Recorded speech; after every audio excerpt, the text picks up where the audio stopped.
Oui, je disais que pour moi, la première des choses qui m'a marqué dans l'échange avec le représentant de l'université française à Tim, c'était le fait que dès qu'on a présenté HETD avec la vision et le besoin de collaboration, la nécessité de permettre à des étudiants de pouvoir non seulement avoir des diplômes avoir des diplômes français dans la collaboration avec eux, mais la possibilité aussi que cela serve de tremplin pour le passeport talent, visa passeport talent, et la possibilité pour les étudiants de pouvoir intégrer des sociétés françaises aux besoins de leur migration en France. Ce qui m'a le plus marqué, c'était d'abord sa froideur dans l'analyse, le fait que ce ne soit pas un phénomène nouveau pour lui, mais aussi que leur expérience avec l'université marocaine leur a permis de manière précise à pouvoir mettre en place un certain mécanisme qui leur permet déjà de pouvoir anticiper beaucoup de choses dans, dans la collaboration avec d'autres universités. C'est comme si cette rencontre ou la demande que tu as, cette proposition que tu as faite avec la HUETD, venait trouver une case qui attendait d'être cochée. Parce que, un, ça leur donne de comprendre que leur université et leur programme ont quelque chose, ont une certaine crédibilité.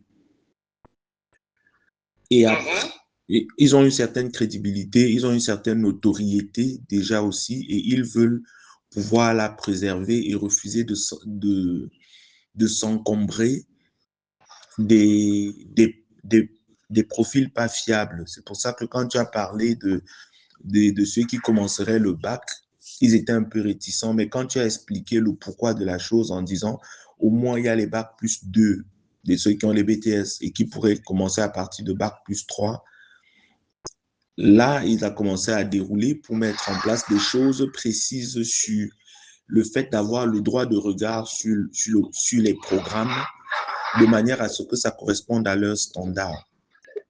Et pour moi, je comprends juste que l'avantage que ça nous donne, c'est que on peut avoir à incuber des étudiants à travers ce programme qui ont un standard qui n'est plus seulement limité au marché informatique camerounais et africain, mais qui s'ouvre au standard international et à la norme dite européenne de la chose. Oui. Oui, la norme Calliope. OK. Du coup, ça fait un gain de formation dans le sens où, toi, par exemple, tu disais que quand tu es arrivé en France, tu as dû refaire d'autres, en fait, faire une mise à jour pour t'arrimer au système qui était en place déjà. Malgré que tu avais un très haut niveau par rapport au système africain, tu as dû t'arrimer parce que, effectivement, tu n'avais pas forcément les éléments de la formation liés aux standards d'une université européenne.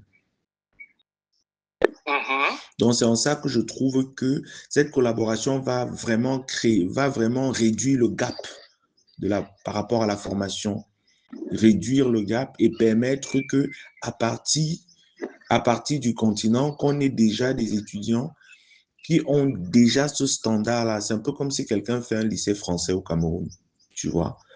Il fait un lycée français au Cameroun, il suit exactement le même programme. C'est ça. Et quand il arrive, il est déjà au niveau de ce qui se passe sur le territoire français. Bon, voilà. Moi, c'est ce que j'ai compris de ça. Et ça m'a permis aussi de voir que, bon, voilà, il y en a pas mal de jeunes autour de nous qui ont qui ont des licences en informatique ou qui sont intéressés et qui sont dans l'informatique et qu'on pourrait orienter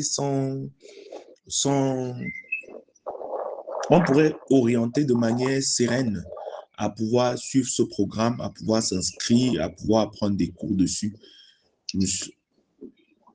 à pouvoir suivre ce programme, tu vois.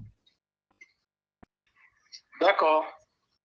Mais aussi de comprendre que ce gap permet aussi pour nos entreprises de pouvoir utiliser ce partenariat comme un autre paravent pour faire rayonner, et échanger, trouver des personnes, trouver des gens qui seraient prêts à suivre ces cours-là. Maintenant, pendant ce truc, j'avais une préoccupation, c'était que comment les gens, par exemple, les étudiants qu'on peut trouver ici au Sénégal, qui sont intéressés par ça, même si je remarque que par rapport à l'informatique, les gens sont un peu, ça ne semble pas être très, très, très ancré ici.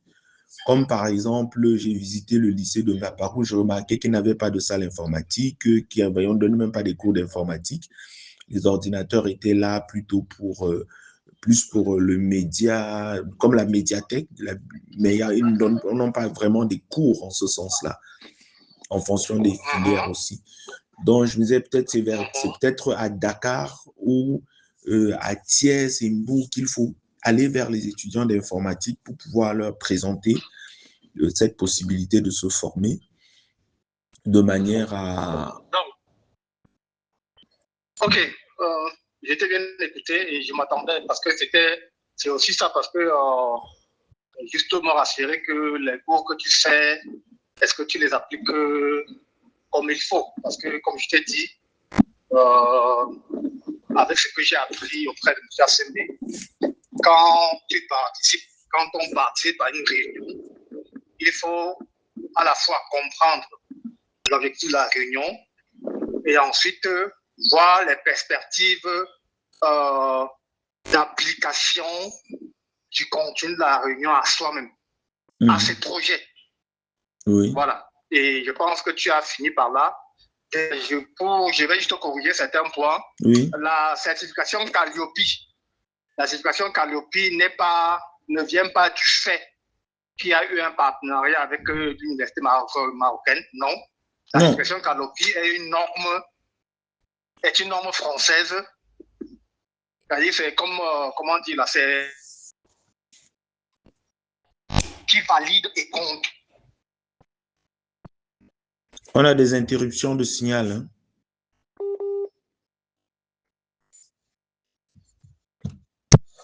Allô? Allô? Oui, on a une interruption de signal. Tout ce que tu as dit au sujet de la certification Calliope, j'ai rien entendu.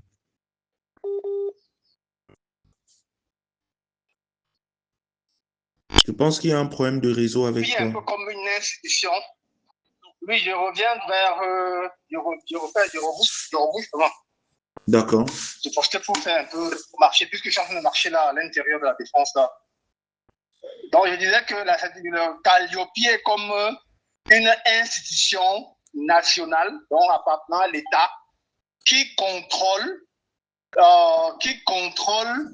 la justesse des formations offertes par l'État et qui est mise en pratique par les écoles privées. D'accord. On se comprend un peu? Oui, donc, on se comprend. Si, il y a le RNCP, c'est que la banque RNCP, c'est le réseau national des certifications. Quoi?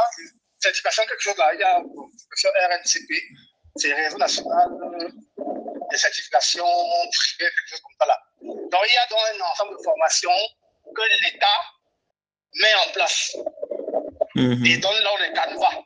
Un peu comme le ministère de l'Enseignement supérieur va permettre à ce qu'il y ait des universités privées qui se créent au Cameroun.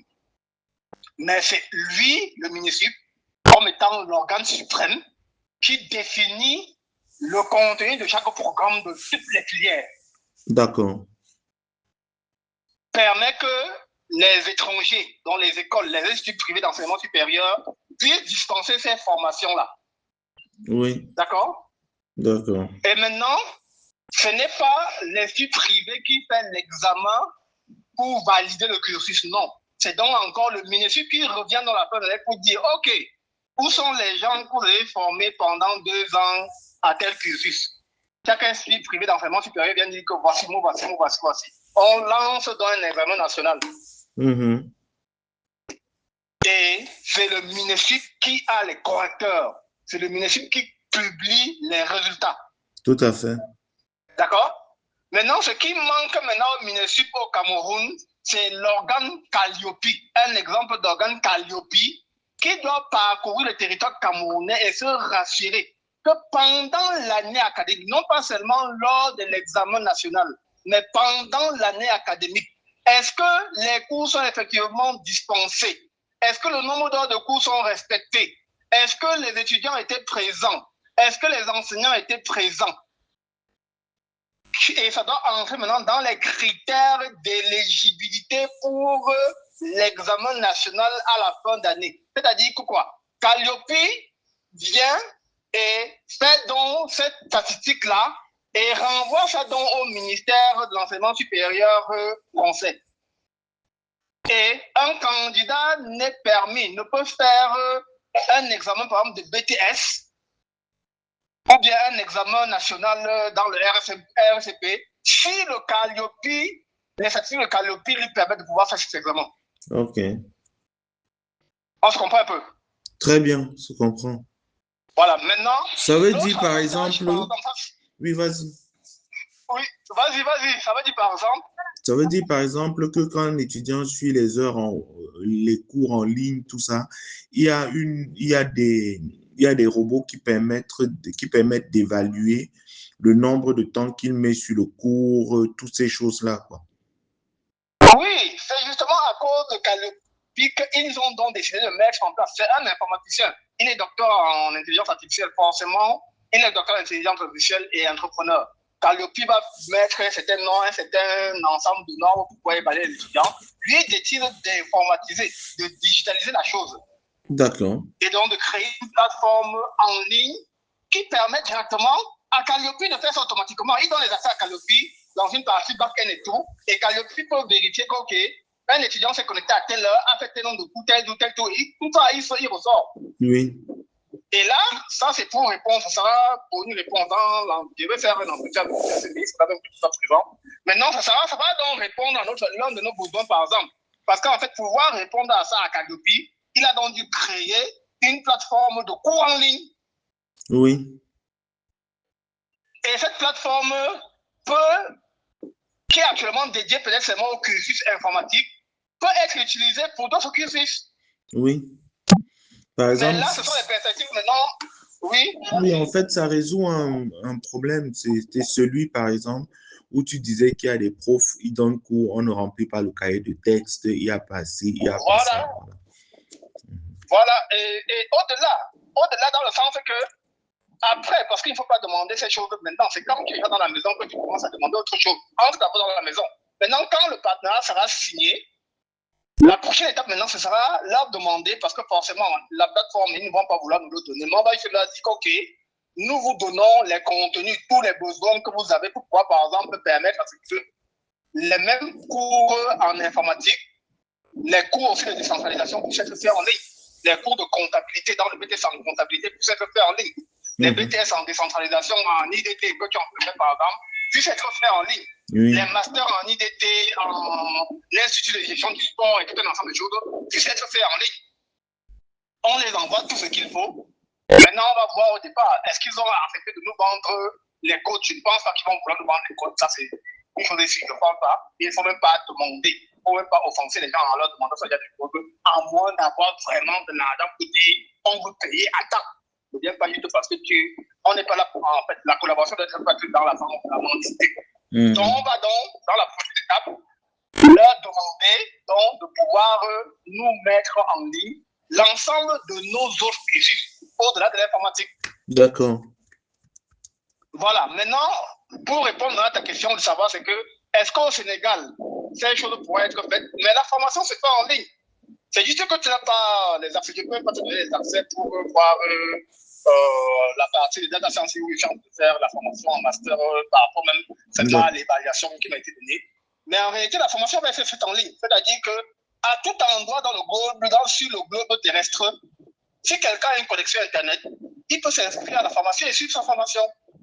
D'accord, je comprends. C'était juste par rapport à, puisque un étudiant ici qui veut s'inscrire, va s'inscrire à HUETD et c'est pas son accès non, c'est pas HUETD. Voilà. Voilà, c'est pas HUETD. C'est ça, c'est le dessous.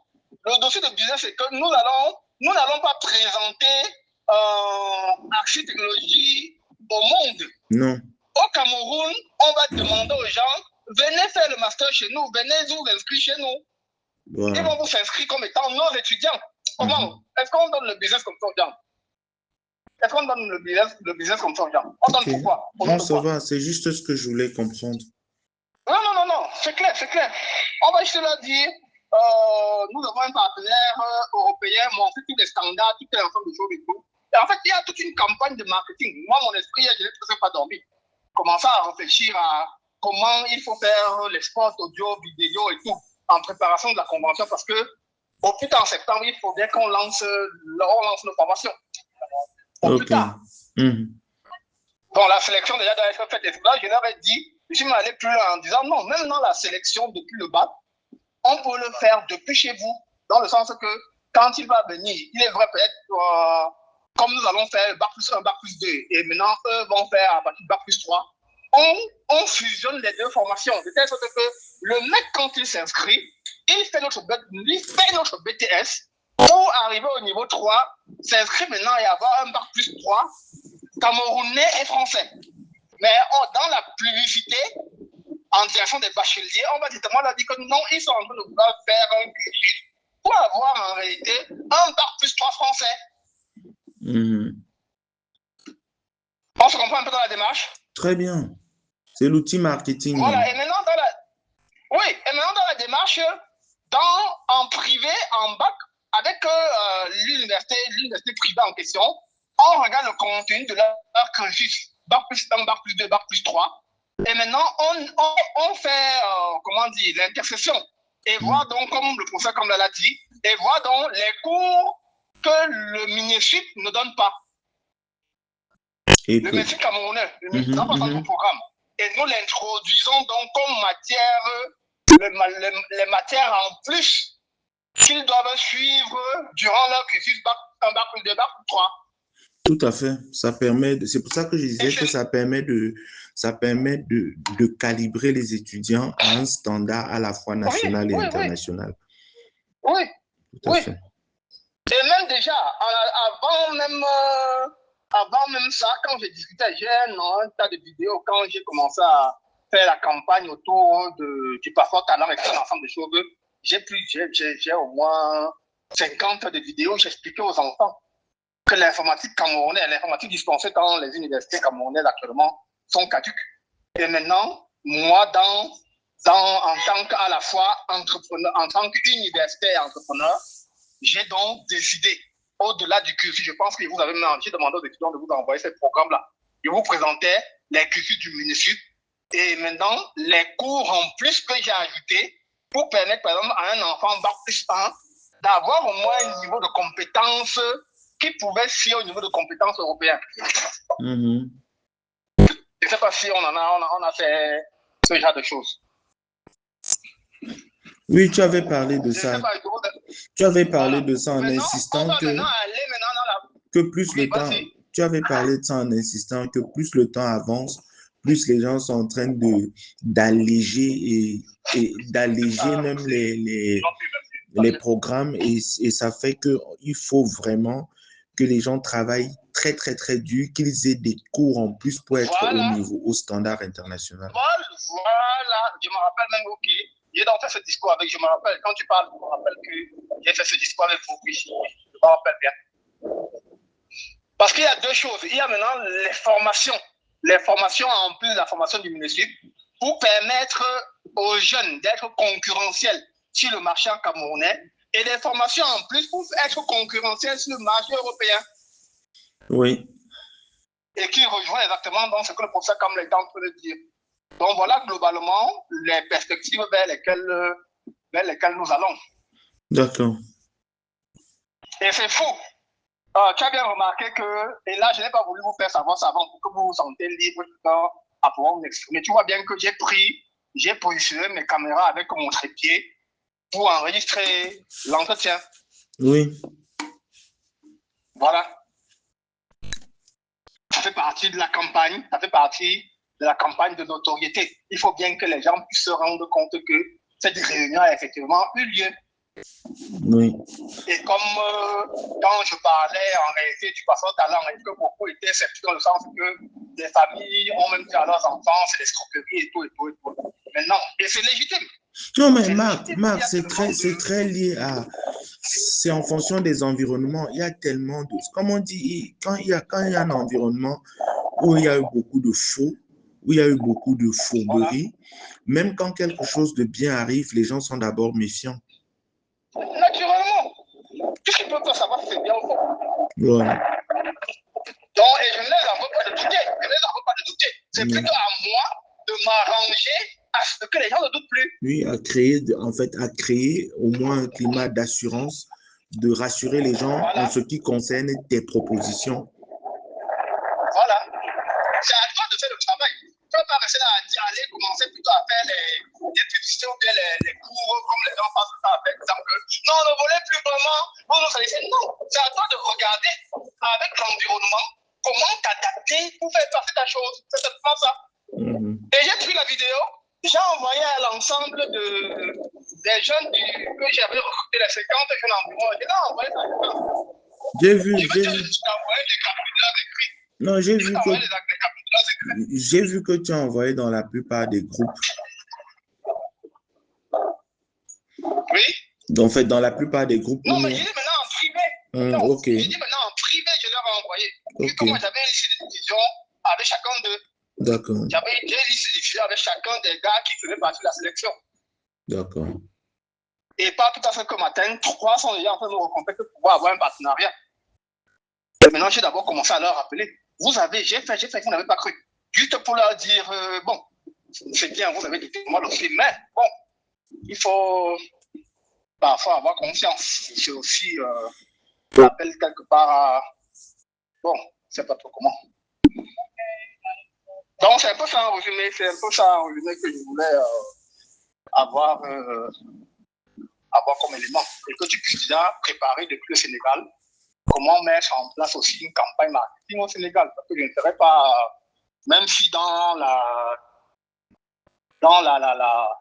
la campagne marketing qui va être lancée autour, dans Facebook à des taux, on pourra aussi cibler dans la carte mettre le site. Mais il faut être médiatique, donc ça peut informer les universités, cette possibilité. Oui, mais je me rends compte vraiment, dans l'analyse, je me rends compte que ici, ici la communication à l'ancienne semble être la plus efficace, hein, entre affichettes, banderoles, flyers, c'est encore ça qui fonctionne mieux ici. Oui. Même si les gens ont Internet, quand tu analyses comment ils se comportent, tu sens que c'est encore le flyer, l'affiche, la banderole, ils sont encore plus sensibles à ça que les réseaux sociaux même. Oui. En fait, je pense qu'une fois on a eu cet entretien, je vous ai dit, certains pays africains sont encore au stade. Regarde le comportement du Cameroun, regarde l'évolution de l'informatique au Cameroun, et tu peux juste te transposer et dire actuellement au Sénégal, on est comme on était en telle année au Cameroun, par exemple. Oui, au Sénégal, les gens sont, à mon avis, les gens sont, même si beaucoup de gens ont les smartphones, en réalité, ils ont les smartphones, mais quand ils agissent, tu te demandes, est-ce qu'ils savent ce qu'ils ont en main, tu vois? Ça va venir avec le temps. C'est le tout, c'est la pénétration, on parle du taux de pénétration, c'est la pénétration de l'outil. Ça va venir avec le temps. Hier, j'ai écouté, j'ai même envoyé cette vidéo-là, mais j'ai encore dit maintenant, je me laisse d'abord dire. Il y a un mec là, je ne sais pas comment il s'appelle, Sugar qui là, c'est des Sugar, je comprends. C'est lui qui a même, il explique là que c'est lui qui a propulsé, moi, avant que Franco, coller, coller la petite. Expliquement que jusqu'aujourd'hui, Franco continue à avoir les royalties avec sa musique, tout un ensemble de choses et tout. Mais il expliquait l'ensemble de choses. Je dis, on apprend tous les jours. Il explique là-bas disant qu'en réalité, YouTube ne produit rien dans le final, dans les pays, dans la plupart des pays africains. Et ça m'a permis de regarder tout un ensemble de choses qu'il y a à faire autour des projets qu'on est en train de lancer, autour de la promotion de Love and Lab et tout. Ça m'a fait attends, c'est fou, quoi. Et le mec, il est expert dans le domaine. Il est expert, il ne faut pas le nier. Il ne faut pas aller. Ah, d'accord, chacun niveau de la défense. Okay. C'est dans le domaine. Il est bon. Il explique un ensemble de choses. Il est arrivé jusqu'à ce qu'il a été recruté par une grosse agence de distribution en France. Jusqu'à être responsable après centrale et tout. C'est fou. Je vais t'envoyer quand.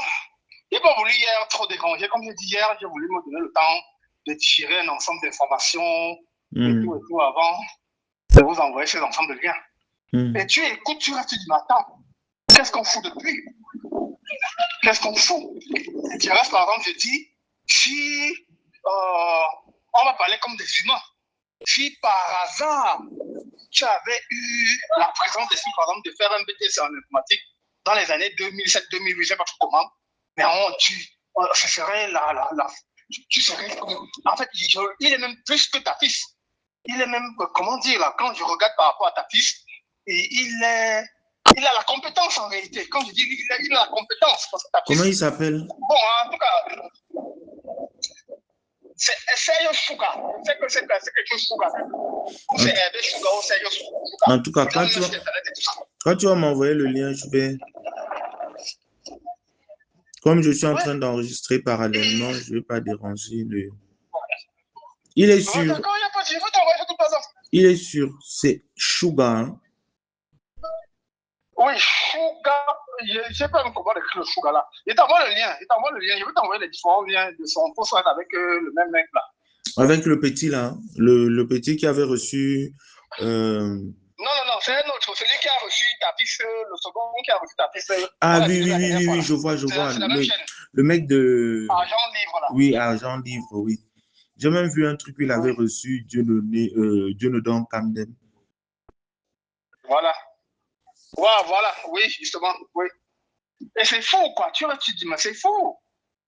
C'est fou. Et le mec a su faire son chemin.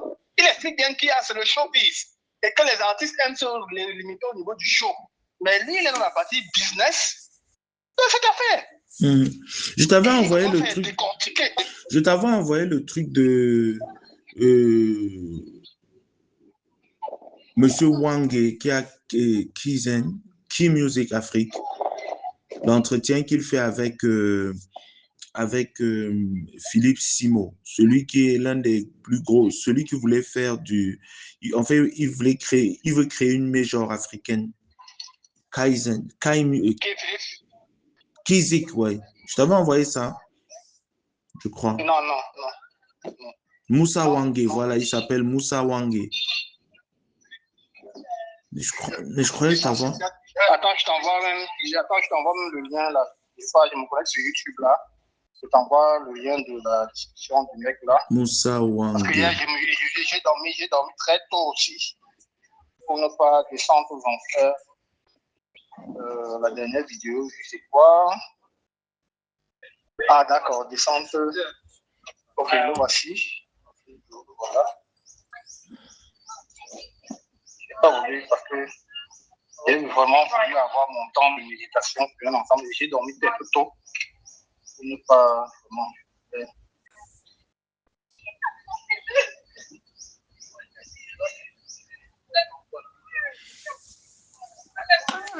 Ok, Et voilà. du coup, ça m'a permis de réorienter. Donc, c'est quoi? Voilà, Dabi, le sugar. Donc, D'accord. oui, il faut l'écouter. Écoute entièrement le truc. Je vais Et c'est écouter. fou. Ok, je viens de t'envoyer le... Moi, je veux, envoie dans le lien, envoie dans le groupe, non. Ne m'envoie pas ça en privé, parce que ça me permet de centraliser D'accord. l'information. D'accord. Mhm. Ce Moi, je truc... veux le contacter par exemple. À un moment donné, quand je l'écoute par rapport comme il dit, quand un artiste sort, ou bien un artiste a deux possibilités. Soit contacter une maison de distribution, soit contacter un producteur qui peut l'entendre. Dans le projet qu'on est en train de faire et tout, si vous suivez ce que j'ai demandé et tout, en principe, c'est lui qui doit contacter par rapport à vous pour savoir s'il est prêt à vous distribuer et tout un ensemble de choses. J'ai réfléchi beaucoup. En tout cas, écoute-le, tu vas comprendre de quoi je parle. D'accord. Oui.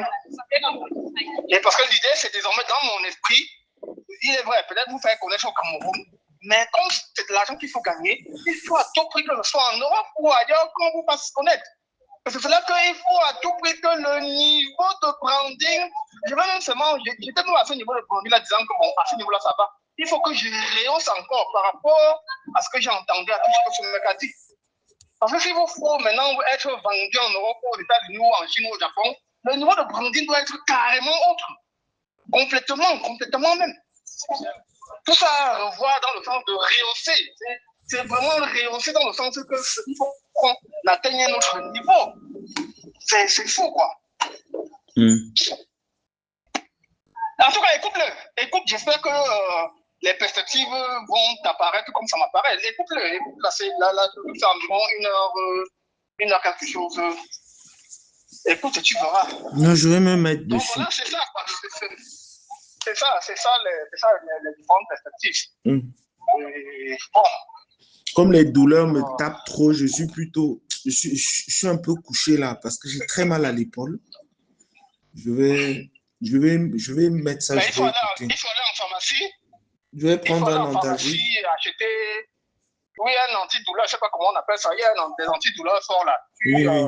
Et il faut aussi prendre comment ils appellent ça là? Comment dire? Un antibiotique. Il faut aussi prendre ça rapidement. Oui, j'en... C'est ce que le médecin savoir ici. En réalité, quand il y a un mal dedans, c'est juste un mal microbien. Donc, avant de soigner, tu prends un antibiotique pour aller tuer les microbes qui sont en train de causer la douleur. Ce mal autour et tout un ensemble de choses. Voilà. Tout à fait. Et tu prends aussi maintenant un antidouleur. Et finalement, j'ai même fait ça. La dent, puisque le plomb que j'avais eu à mettre au Cameroun est quitté. Et comme la dent, l'image était déjà, donc la dent s'est retrouvée à être ouverte, j'ai commencé à garder de la nourriture, c'est un genre. Depuis que j'ai pris l'antibiotique et tout un ensemble et toutes ces choses-là, je suis redevenu normal. C'est-à-dire que ma dent, je n'ai pas l'impression d'avoir eu mal à la dent. Ok. Et il m'a dit non, en réalité, c'est ça. Ce sont les choses que les gens ignorent. Mais il faut juste maintenant plutôt protéger la dent de telle sorte qu'elle ne s'érode pas, puisque la première couche a déjà été enlevée, suite au premier ponçage. Là. Quand on vient pour pouvoir faire le premier ponçage, il faut mettre le plomb là. Il y a un appareil qui permet de retirer les petites caries qui sont formées et tout. Et il m'a dit qu'en réalité, on ne doit même pas faire ça comme ça. Mais que c'est l'Afrique. On doit plutôt venir mettre au-dessus de la dent quelque chose qui doit protéger la dent par rapport à un ensemble. Bon, si je raconte les choses, voilà que je peux devenir il y a médecin. Alors qu'il y a un fait médecin. Comme si tu écoutes un petit discours de 30 minutes, maintenant tu vas venir discuter comme si tu as un bac pour ça. Pardon, reste dans ton informatique. Ne va pas attendre des choses. Ok. Non, c'est ça en résumé. Ok. Oh, c'est fou. Bon. C'est fou. Bon. Je suis plutôt très content pour moi. Bon. C'est génial. On se dit alors à plus tard. Last but not least, I want to thank me to believe in me. I want to thank me for this all hard work. Et je voulais me remercier d'avoir toujours cru en moi. Bonne journée à toi, Ramen. Bonne journée, Marc. Blessing.